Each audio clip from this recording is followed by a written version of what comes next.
as well. Two-time Olympic silver medalist. Well, I tell you what, if I'm Billy, I give these guys the first 5 minutes. And then if they don't come out with better energy, they were 6 of 23 in the first half as the starters. If they don't come out ready to play this third quarter, you got to make a move. Well, there's Jones going to the rim. He is the first starter for the Bulls in double figures. He's got 10 points, 5 assists. Sexton came out and gave them a little bit of a punch with 12 off the bench. Well, Trey Jones going to compete. You know, some players just don't do it. I don't think, I'm with you. I think most players don't really feed into it much. Okoro with a pick. Turnover by Brunson. That's just the third New York turnover in this game.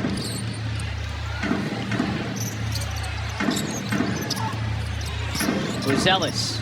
See, Buzelis was looking for Yabusele to dive to the back. About touches in the paint and ball reversal. And usually those are things that lead to great looks around the rim. Around the floor, I should say. There's Okoro at the rim. But again, we talk. How often do we talk about player movement and ball movement? Of course. You know, over the last month and a half, the Bulls early this season were getting a lot of basket cuts, a lot of ball movement, and kind of gotten away from that. You don't see the cuts anymore. You don't see guys dive cut and cut hard. Even if you don't get it, you open it up for your teammates. Bridges taking it all the way, and Buzelis was doing his very best. Chicago, get ready. Bulls Fest 2026 presented by FootLocker.com today. I told our crew that I made a mistake.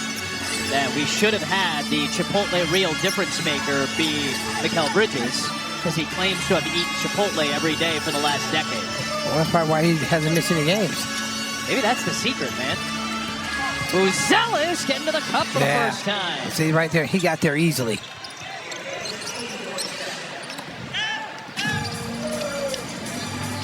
So a much sharper start to this third quarter. Still a massive deficit to face, but Bulls are 3 for 3. And nobody picks up Robinson. He has just eaten up the Bulls on the glass tonight. Well, again, know your scouting report. I mean, this guy is a very good offensive rebounder. He is 7 for 7 from the field. There's Okoro with a chance.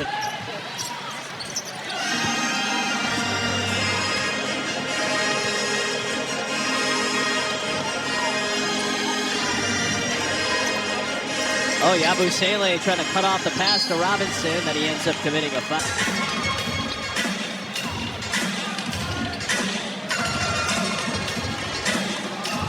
Brunson putting the moves on Buzelis. Oh, wow. I'm telling you, for a small guard, he's got some serious post moves. Yep. Yabusele knifing inside. Good cut by Buzelis, but he got shut off by the defensive Robinson. That was deflected by Okoro. Giddey spins it up ahead for Buzelis, and he slams it in. Bridges quickly flings it down the floor for Hart. And Jones was back there defensively.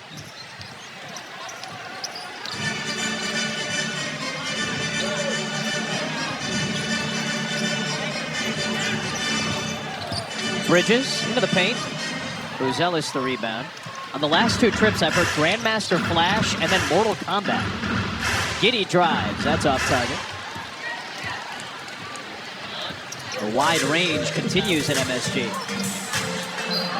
Knocked out of the hands of. Boy, you heard that? Time for some action. They come out with that. Man, that was dope.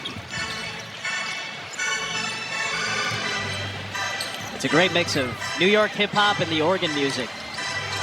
Robinson battling on the glass. You hear multiple Bulls yelling, "Stop ball." Nobody even picked Brunson up until the they're yelling, line. "Step up, step up." I mean, you're just basically allowing them a free entry to begin their offense. You talked about full court pressure a lot. Teams barely see full court as Yabusele gets grabbed. In their offense. But if you put a little pressure on them and force them to speed up a little bit, now you take away some of those options. Well, I mean, you and I have seen how good of a defensive team Detroit is as well. Nice drive by Giddey. He gets in there. The Knicks have gotten blown out 3 times by the Pistons this season. And some of those Pistons teams weren't full strength, but they suffocated the Knicks on the defensive end because they wear you down. They don't let you get any rest on either end. Well, they should have beat. Once you get about to March, and you start to get closer and closer to April, don't be shocked if you start seeing the game officiated a little bit differently, because that typically takes place at the end of the season. Being in the top 5. They had that great hot stretch that got him into the top 5 and got him past teams like Toronto, Orlando, you had Philly. the Trae Young situation. That was a distraction. Yep. And then they were able to move him, and then Jalen Johnson ascended as the go-to guy, basically the star of the team. And we saw them in the hotel. They stayed in the same hotel. Edgecombe. These are all long teams, and the Bulls absolutely do not stack up in terms of length with most of the Eastern Conference right now. They are just smaller. Giddey plays big right there. That's the one difference. Giddey at the point guard position with his size is an anomaly relative to the rest of the conference. Well, the Bulls the last few years have always had too many guards. And small guards. Small guards. And that's always been a problem when it comes against these bigger, stronger teams. Good hustle by Colin Sexton. Ends up with Sohan, and then Sexton continues to bat. You got to get size. You got to get bigger. These teams are all big now. The lineups are huge. Sexton rebounded by Sohan. Sexton continues to just hustle, trying to will this team back into some semblance of competitiveness tonight. It's been all New York. Brunson trying to put the moves on Giddey. Deep in the bag. Left it short, though. Giddey with the defense. Halfway through the third. And interesting thought when you consider the veteran leadership he's given to Philly this year. Zach Collins and Anthony Simons, who the Bulls have on their roster. Zach's going to be a free agent, so is Simons. Who had a nice performance a couple days ago for Detroit. Mitchell Robinson, 7-footer for the Knicks. Kobe White. Robert Williams III, who you and I were big fans of if he can stay healthy. Those two names right there, Robert Williams in Portland, and also the big kid here in New York, Robinson. Those would be two of my guys on my priority list if I'm doing this, because I need some rim protection. I need some guys that are going to give me some toughness on the inside. Not so much trying to run score as a steal. Steal by Sohan and the lay-in. But I'm not looking for guys to give me score. I want guys that can rebound the basketball, give me some toughness, and block shots. Matisse Thybulle, that might be an interesting wing defender. Mo Wagner, who's forward. Nice pass by Okoro to Giddey there. Maxi Kleber, Luke Kennard, who I think is going to be very sought after as a three-point shooter. Gabe Vincent, Quentin Grimes, Kelly Oubre's got some length, and then, of course, Ayo Dosunmu. Because the Bulls team is not, they struggled this year, so you don't get a lot of time to watch him. You're not playing on prime time.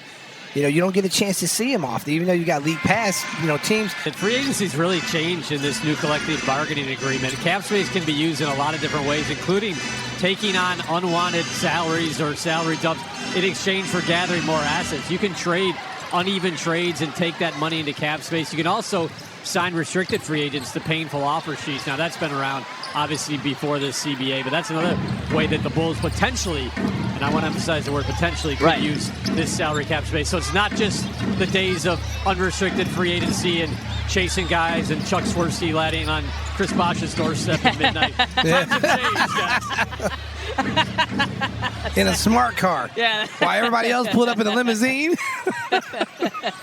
Chuck pulled up in a Fiat. Oh, no. Here is Anunoby, another three. He's knocked down 7 of them tonight. He's got 27 points. That's who, Anunoby is who you would want to see Patrick Williams be like.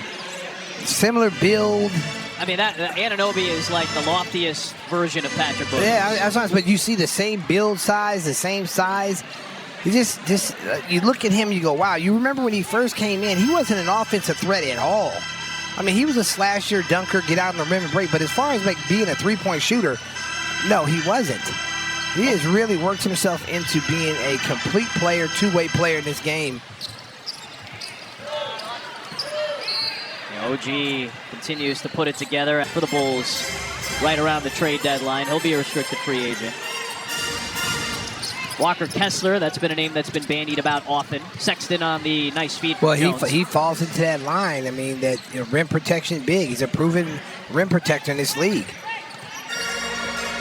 He'd be a guy you seriously have to take a look at. But I would guarantee you that Utah's just not going to let him walk.